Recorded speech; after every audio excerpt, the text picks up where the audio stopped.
नमस्कार, कैसे हैं आप सब। स्वागत है आप सभी का। यह वीडियो बिहार बोर्ड कक्षा 9 के सामाजिक विज्ञान विषय के अंतर्गत इतिहास की दुनिया पर है, जिसमें आज हम लोग अध्ययन करने वाले हैं अध्याय 1 भौगोलिक खोजे के दूसरे भाग का, जिसमें आज हम लोग इस अध्याय के अभ्यास प्रश्नों का हल करने वाले हैं। तो आप देख सकते हैं, यह है आपका अध्याय 1 भौगोलिक खोजे, और पिछले भाग के वीडियो में हम लोग इसके सभी तथ्यों को अच्छे से समझ चुके थे। इस भाग के वीडियो में, आज के वीडियो में हम लोग इसके अभ्यास प्रश्नों को हल करने वाले हैं। चलते हैं पहले प्रश्न पर। पहला जो प्रश्न है वह वस्तुनिष्ठ प्रश्न है, ठीक है। इसमें 4 ऑप्शन है, इसमें से कोई एक ऑप्शन को आपको सही करना है। देखिए, आपसे अनुरोध है कि अभ्यास प्रश्नों का आप खुद से हल करने का प्रयास करें। आप किताब में खुद से इसका उत्तर ढूंढें, आपको ज़्यादा समझ में आएगा, अच्छे से समझ में आएगा, ठीक है। आपसे नहीं मिले, आपको दिक्कत हो, तब आगे आप वीडियो का सहारा लें। पहला प्रश्न है, वास्को डी गामा कहाँ का यात्री था? तो यह पुर्तगाल का यात्री था, ठीक है। आप पढ़ चुके हैं पीछे। अगला प्रश्न है आपका 2 नंबर, यूरोप वासियों ने दिशा सूचक यंत्र का प्रयोग किनसे सीखा? तो यह अरबों से सीखा था, ठीक है। अगला प्रश्न है, उत्तम आशा अंतरिक्ष यानी केप ऑफ गुड होप की खोज किसने की थी? तो देखिए, केप ऑफ गुड होप की खोज बार्थोलोमियो डियाज ने किया था, ठीक है। अगला प्रश्न है, अमेरिका की खोज किस वर्ष हुई थी, किस वर्ष की गई? तो अमेरिका का खोज 1492 में ईस्वी में किया गया। किसके द्वारा? कोलंबस के द्वारा, ठीक है। चलिए, अगला प्रश्न है, कुस्तुनतुनिया का पतन किस वर्ष की गई? तो देखिए, कुस्तुनतुनिया का पतन 1453 ईस्वी में हुआ, ठीक है। इस पर तुर्कों ने अपना अधिकार जमा लिया। इसके बाद अगला प्रश्न है आपका 6 नंबर, विश्व का चक्कर किस यात्री ने सर्वप्रथम लगाया था? तो मैगलेन ने पूरे विश्व को लांघ दिया था अपने नाव से, ठीक है। तो यह था वस्तुनिष्ठ प्रश्न, इन सभी को आपने हल कर लिया। हम चलते हैं अगले प्रश्न पर। अगला प्रश्न है आपका, दिए गए कथनों में से जो सही है उसके सामने सही लगाना है, जो गलत है उसके सामने आपको गलत लगाना है, ठीक। तो देखिए, पहला है कथन कि भारत के मूल निवासियों को रेड इंडियन कहा जाता है। गलत है ना। भारत के मूल निवासियों को रेड इंडियन नहीं कहा जाता है। दूसरा है, उत्तम आशा अंतरिक्ष की खोज ने भारत तक पहुंचने का मार्ग प्रशस्त किया। सही बात है। उत्तम आशा अंतरिक्ष पर जब पहुंच गया बार्थोलोमियो डियाज, तो फिर उसी के रास्ते से होकर वास्को डी गामा क्या हुआ, हमारे भारत देश में आया। अगला कथन है, भारत अटलांटिक महासागर के पूर्वी तट पर स्थित है। यह गलत कथन है, ठीक है, क्योंकि भारत अटलांटिक महासागर के आसपास है ही नहीं, ठीक। भारत हिंद महासागर के आसपास है, ठीक, अरब सागर के आसपास है और बंगाल की खाड़ी के आसपास है। चलते हैं अगले प्रश्न पर। चौथा नंबर जो कथन है वह है, मार्को पोलो ने भारत की खोज की थी। तो यह गलत है। भारत बहुत पहले से था, ठीक है। भारत तक के समुद्री रास्ते की खोज वास्को डी गामा ने किया था। अगला प्रश्न है, कथन है, जेरूसलम वर्तमान इजराइल में है। सही बात है, ठीक है। लिस्बन दास व्यापार का बहुत बड़ा केंद्र था। यह जो कथन है यह सही है, क्योंकि यह जो लिस्बन है यह पुर्तगाल का राजधानी है, ठीक। और पहले ये पुर्तगाल, स्पेन, यह जो सब देश था, जिस जिस देश को अपना उपनिवेश बनाया था, वहाँ से लोगों को पकड़ के लाता था और अपने देश के बाज़ार में उसको बेचता था, ठीक। अमेरिगो ने नई दुनिया को विस्तार से खोजा। सही बात है। पहले तो कोलंबस ने अमेरिका की खोज कर दिया था, लेकिन उसको पता नहीं था कि हम अमेरिका की खोज किए हैं। बाद में अमेरिगो वेस्पुच्ची गया तो उस नई दुनिया यानी अमेरिका को अच्छे से खोजा, ठीक, और इसी के नाम पर उसका नाम अमेरिका पड़ गया। अब चलते हैं अगले प्रश्न पर। एक वाक्य में निम्नलिखित प्रश्नों का उत्तर दे। आपको निम्न प्रश्नों का उत्तर एक वाक्य में देना है, ठीक है। पहला प्रश्न है, भारत आने में किस भारतीय व्यापारी ने वास्को डी गामा की मदद की? तो भारत आने में अब्दुल मजीद ने वास्को डी गामा की मदद की थी, ठीक है। न्यू फाउंडलैंड का पता किसने लगाया? तो न्यू फाउंडलैंड का पता सर जॉन और सेबेस्टियन कैबोट ने लगाया था, ठीक। अगला प्रश्न है 3 नंबर, यूरोपियों द्वारा निर्मित तेज चलने वाले जहाज को क्या कहा जाता था? तो उस जहाज को कैरावल कहा जाता था, ठीक है।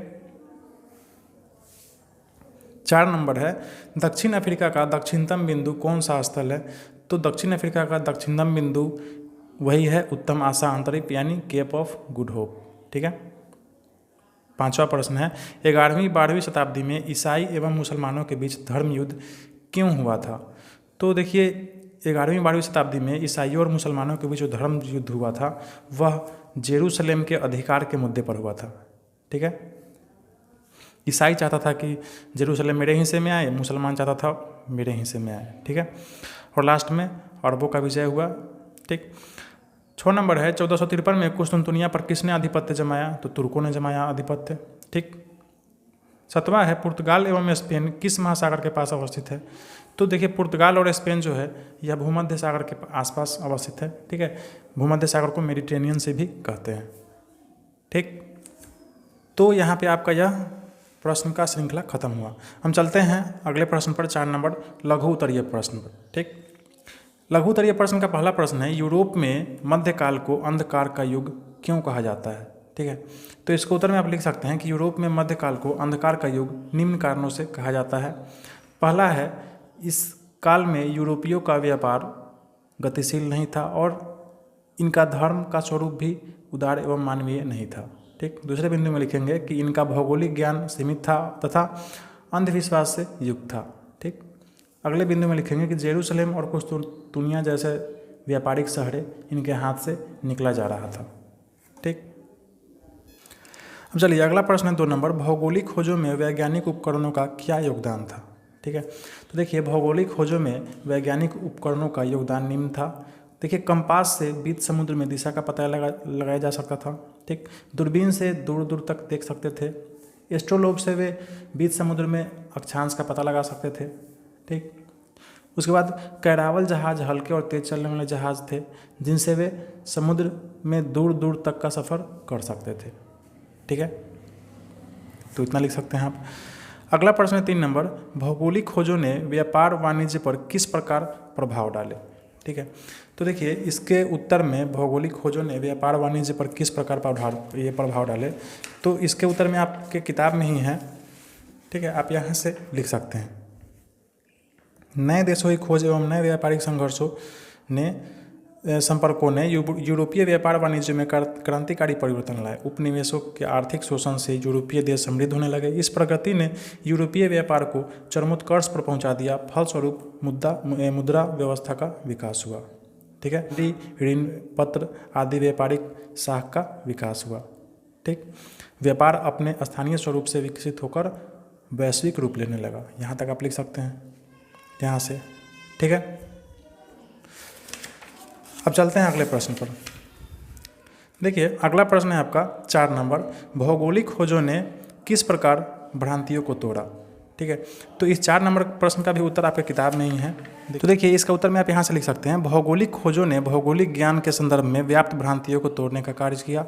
इससे चर्च द्वारा प्रसारित अवधारणाओं पर अंगुली उठने लगी। कालांतर में यह यूरोप में धर्म सुधार आंदोलन का कारण बना। नए गोलार्ध के आविष्कार से यूरोप की क्षुद्रता और दुनिया की महत्ता की अभूतपूर्व जानकारी ने मनुष्य को नए नए आविष्कारों के रास्ते पर खड़ा कर दिया।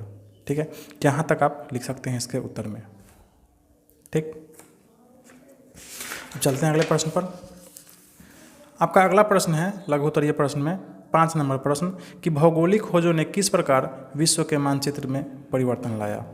ठीक है, तो इस प्रश्न के उत्तर में आप लिख सकते हैं कि भौगोलिक खोजों से पहले विश्व के कई ऐसे क्षेत्र थे जहां लोग रहते थे परंतु शेष विश्व से उनका जुड़ाव नहीं था, जैसे अमेरिका, अफ्रीका, ऑस्ट्रेलिया तथा एशिया के कुछ क्षेत्र। यूरोपीय नाविकों द्वारा भौगोलिक खोजों के कारण पहली बार विश्व के सभी देश एक दूसरे के संपर्क में आए तथा एक नया विश्व का मानचित्र सामने आया। ठीक है, तो इसके उत्तर में आप इतना लिख सकते हैं। ठीक है, यह था आपका लघु उत्तरीय प्रश्न। अब हम चलते हैं अगले भाग पर। अगला है आपका दीर्घ उत्तरीय प्रश्न। इसमें आपको थोड़ा ज़्यादा बड़ा में लिखना है इसका आंसर। आप कोशिश करें आप खुद से इसका उत्तर बुक में ढूंढने का, खुद से उत्तर देने का। ठीक है, मेरा सिर्फ आप हेल्प लें, ऐसा नहीं हो कि आप सीधे सीधे आप मेरा लिखा हुआ आप उतार लें अपने कॉपी में। ठीक, पहला प्रश्न है भौगोलिक खोजों का क्या तात्पर्य है? इसने किस प्रकार विश्व की दूरियाँ घटाई? ठीक है, तो इसके उत्तर में आप लिख सकते हैं कि प्राचीन काल से ही विश्व में बहुत ऐसे क्षेत्र थे जिनमें जनजीवन तो विद्यमान था लेकिन शेष विश्व से उनका जुड़ाव नहीं था, जैसे अमेरिका, अफ्रीका, ऑस्ट्रेलिया तथा एशिया के कुछ हिस्से। परंतु मध्यकाल के अंत में अर्थात 15वीं-16वीं शताब्दी में यूरोप के नाविकों ने अपने देश के व्यापार को बढ़ाने के लिए समुद्री रास्तों के द्वारा भिन्न भिन्न देशों में पहुँचने का रास्ता खोजा। इससे विश्व के सभी देश एक दूसरे के संपर्क में आ गए। इतिहास में इसी घटना को भौगोलिक खोज का नाम दिया गया। ठीक, भौगोलिक खोजों के परिणाम काफ़ी दूरगामी और महत्वपूर्ण साबित हुए। इस घटना ने पहली बार लोगों को संसार के एक वृहत भूखंड से परिचित कराया और विश्व के देश एक दूसरे के संपर्क में आए तथा विश्व की दूरियां घट गई। विश्व के विभिन्न देशों के विभिन्न सभ्यताओं का एक दूसरे के संपर्क संपर्क हुआ। ठीक, इसी के साथ सभ्यता, संस्कृति, धर्म, साहित्य, व्यापार इत्यादि का आदान प्रदान भी हुआ। तो इतना आप लिख सकते हैं। अगला है प्रश्न आपका, भौगोलिक खोजों के कारणों की व्याख्या करें। यानी भौगोलिक खोज का जो कारण है उसका आपको व्याख्या करना है। ठीक है, इसके उत्तर में आप लिख सकते हैं कि यूरोपियनों द्वारा भौगोलिक खोजों के मुख्य रूप से 2 कारण थे। ठीक है, पहला था 11वीं 12वीं शताब्दी में जेरूसलेम पर अधिकार के मुद्दे को लेकर हुए धर्म युद्ध में यूरोपीय सामंत मध्य एशिया की नवीन शक्ति यानी अरबों से पराजित हो गए। इससे यूरोपियनों का अभिमान टूट गया और एशिया से व्यापार करना मुश्किल हो गया। और दूसरा यह है कि 15वीं शताब्दी के 5 दशक पूर्व तक यूरोप और एशिया के मध्य व्यापार जो था वह कुस्तुनतुनिया के मार्ग से होता था, परंतु 1453 में कुस्तुनतुनिया पर तुर्कों ने अपना आधिपत्य जमा लिया। इससे यूरोपीय व्यापारियों का एशिया से व्यापार करने का मार्ग कट गया। ठीक, क्योंकि तुर्कों ने इस मार्ग से व्यापार के बदले भारी कर वसूलना शुरू कर दिया था, जिसका हल ढूंढना यूरोपियनों के लिए बहुत ज़्यादा आवश्यक था। ठीक, अब चलते हैं हम अगले प्रश्न पर। अगला प्रश्न आपका 3 नंबर, नए अन्वेषित भूभाग को विश्व के मानचित्र पर अंकित करें और यह बताइए कि भौगोलिक खोजों से पूर्व आप यदि यूरोप में होते तो भारत से किस प्रकार व्यापार करते। ठीक है, तो देखिए यह है विश्व का मानचित्र और इस मानचित्र में यह भी दर्शाया है कि किस तरह से यूरोप के कुछ नाविकों ने क्या किया, देश के विश्व के अनेक अन्य देशों को खोजा, अन्य देशों के समुद्री मार्ग को खोजा। ठीक है, तो आप एक विश्व का मानचित्र अपने हाथों से बना सकते हैं इस तरह से, या फिर बाज़ार में भी ब्लैंक मैप बिकता है विश्व का। ठीक है, उस पर आप इस तरह से ड्राइंग कर सकते हैं। ठीक, देखिए इसी में एक और लाइन आगे पूछ रहा है आपके प्रश्न में कि यह बतावे कि भौगोलिक खोज से पूर्व आप यदि आप यूरोप में होते तो भारत से किस प्रकार व्यापार करते। ठीक है, तो आप इसमें लिख सकते हैं कि अगर आप भौगोलिक खोज से पहले यूरोप में होते तो जैसे हो रहा था व्यापार वैसे ही करते। ठीक है, आप क्या करते तो आप व्यापार वही कुस्तुनतुनिया जेरूसलेम के रास्ते से होते हुए, ठीक है, आप एशिया आते, हमारे देश तक आते। तो बीच में जो देश का नाम है उस देश को आप अपने मैप में खोज कर लिख लेंगे। ठीक है, अब चलते हैं हम अगले प्रश्न पर। 4 नंबर, अंधकार युग से क्या समझते हैं। अंधकार युग से बाहर आने में भौगोलिक खोजों ने किस प्रकार मदद की। ठीक है, तो इसके उत्तर में आप लिख सकते हैं कि 15वीं शताब्दी के पुनर्जागरण से पहले का इतिहास यदि हम अध्ययन करेंगे तो पाएंगे कि वह युग अल्प ज्ञान तथा धार्मिक अंधविश्वास से भरा पड़ा था। उसी युग को हम लोग अंधकार का युग कहते हैं। उस काल में ना तो व्यापार वाणिज्य गतिशील था और ना ही धर्म का स्वरूप उदार एवं मानवीय था। सीमित भौगोलिक ज्ञान के कारण समुद्रिक व्यापार भी सीमित था। भौगोलिक खोजों ने विश्व की एक नई रूपरेखा सामने लाई। विश्व के लोगों का पुनर्जागरण हुआ, विचारों में परिवर्तन आए तथा वैज्ञानिक विचारों को मान्यताएं मिली। धार्मिक अंधविश्वास टूटने लगे। विश्व के देश एक दूसरे के संपर्क में आए। विभिन्न सभ्यता, संस्कृति, धर्म एवं साहित्य का एक दूसरे देशों में आदान प्रदान हुआ। ठीक, तो आप इतना लिख सकते हैं। चलते हैं अगले प्रश्न पर। देखिए आपका अगला प्रश्न है 5 नंबर, भौगोलिक खोजों के परिणामों का वर्णन करें। इसने विश्व पर क्या प्रभाव डाला। तो देखिए भौगोलिक खोज का जो परिणाम था वो निम्न था। ठीक है, निम्न थे। आप लिखेंगे इसमें पहले बिंदुवार लिखेंगे आप इसमें। ठीक, पहले बिंदु में लिखेंगे कि नए देशों की खोज एवं नए व्यापारिक संपर्कों ने यूरोपीय व्यापार को चरमोत्कर्ष पर पहुंचा दिया। फलस्वरूप मुद्रा व्यवस्था का विकास हुआ। दूसरे बिंदु में लिखेंगे कि भौगोलिक खोजों के बाद यूरोपियनों ने अमेरिका, अफ्रीका, ऑस्ट्रेलिया तथा एशिया के कुछ क्षेत्रों में औपनिवेशिक साम्राज्यों का विकास किया।